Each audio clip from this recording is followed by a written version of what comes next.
Welcome to Cozy Planet, where words pass from one life to another. Sometimes, New Year begins with realizing that it's not too late to speak, not too late to knock on the door. Uncle Richard's New Year's Dinner by Lucy Maud Montgomery. Prissy Baker was in Oscar Miller's store, New Year's morning, buying matches. For New Year's was not kept as a business holiday in Quincy when her uncle, Richard Baker, came in. He did not look at Prissy, nor did she wish him a happy New Year. She would not have dared. Uncle Richard had not been on speaking terms with her or her father, his only brother, for 8 years. He was a big, ruddy, prosperous-looking man, an uncle to be proud of, Prissy thought wistfully. If only he were like other people's uncles, or indeed like what he used to be himself. He was the only uncle Prissy had, and when she had been a little girl they had been great friends. But that was before the quarrel, in which Prissy had had no share, to be sure, although Uncle Richard seemed to include her in his rancor. Richard Baker, so he informed Mr. Miller, was on his way to Navarre with a load of pork. "I didn't intend going over until the afternoon," he said, "but Joe Hemming sent word yesterday he wouldn't be buyin' pork after 12 today. So I have to tote my hogs over at once. I don't care about doing business New Year's morning." "Should think New Year's would be pretty much the same as any other day to you," said Mr. Miller, for Richard Baker was a bachelor, with only old Mrs. Janeway to keep house for him.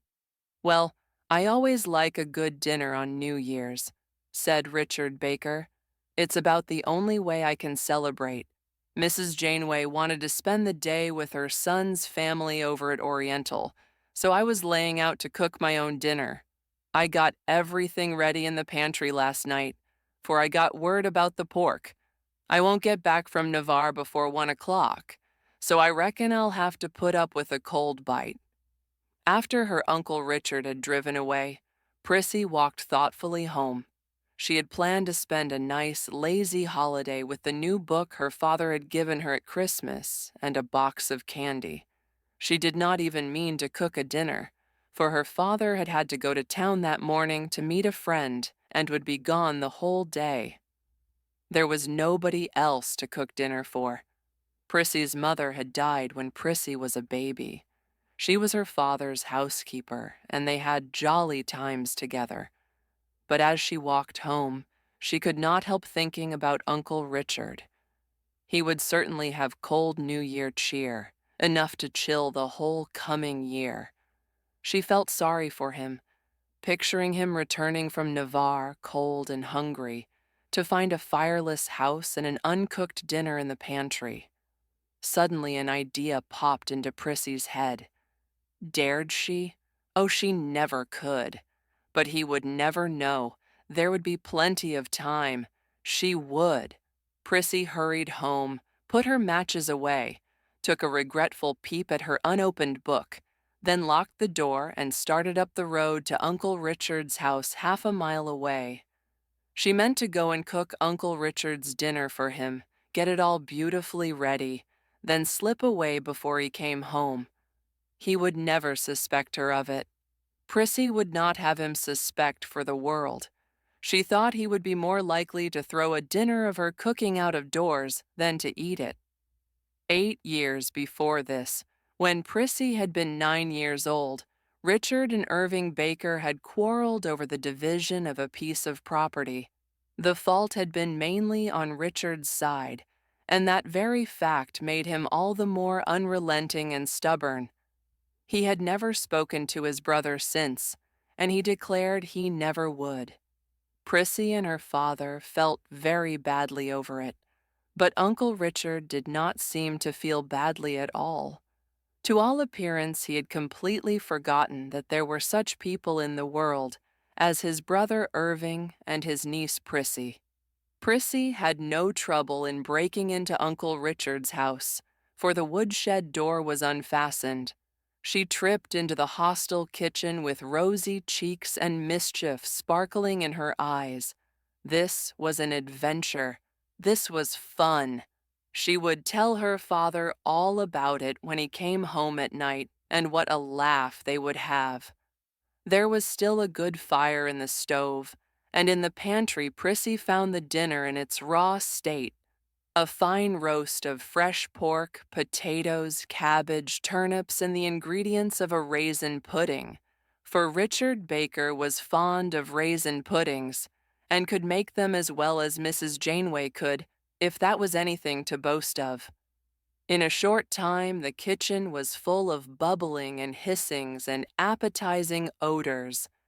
Prissy enjoyed herself hugely, and the raisin pudding, which she rather doubtfully mixed up, behaved itself beautifully.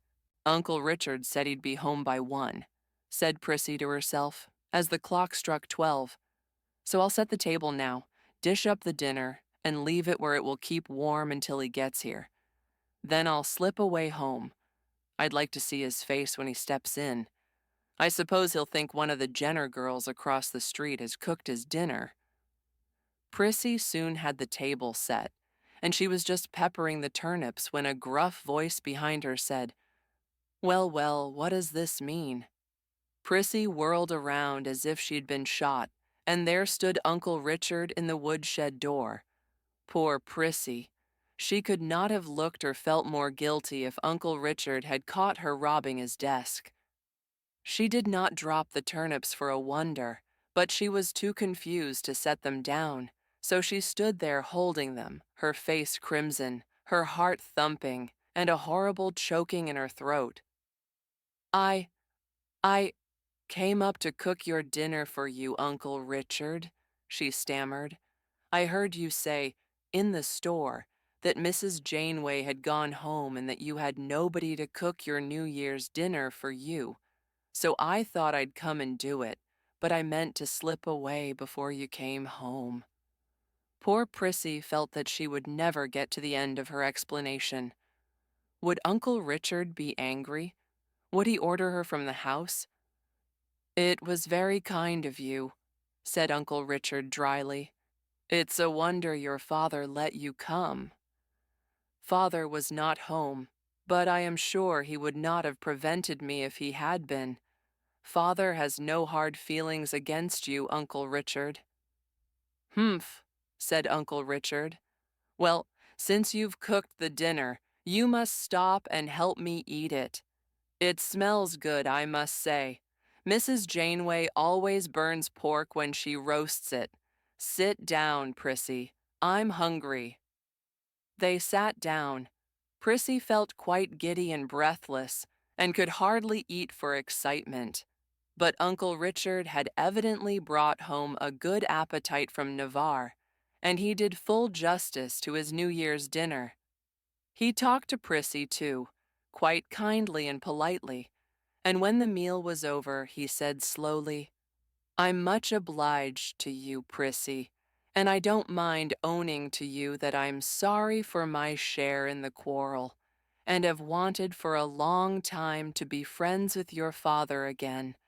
But I was too ashamed and proud to make the first advance. You can tell him so for me, if you like, and if he's willing to let bygones be bygones, tell him I'd like him to come up here with you tonight when he gets home and spend the evening with me." "Oh, he will come, I know," cried Prissy joyfully. "He has felt so badly about not being friendly with you, Uncle Richard. I'm as glad as can be." Prissy ran impulsively around the table and kissed Uncle Richard. He looked up at his tall, girlish niece with a smile of pleasure.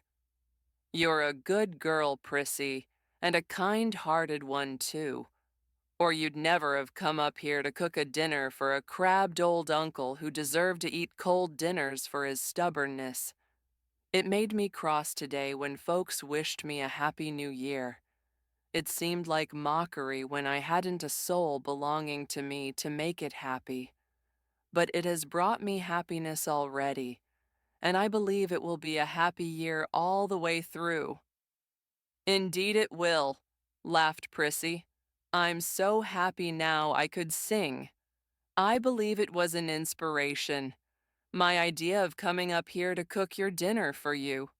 You must promise to come and cook my New Year's dinner for me every New Year we live near enough together," said Uncle Richard, and Prissy promised. Thank you for listening. This was Uncle Richard's New Year's dinner. What might not be too late for you?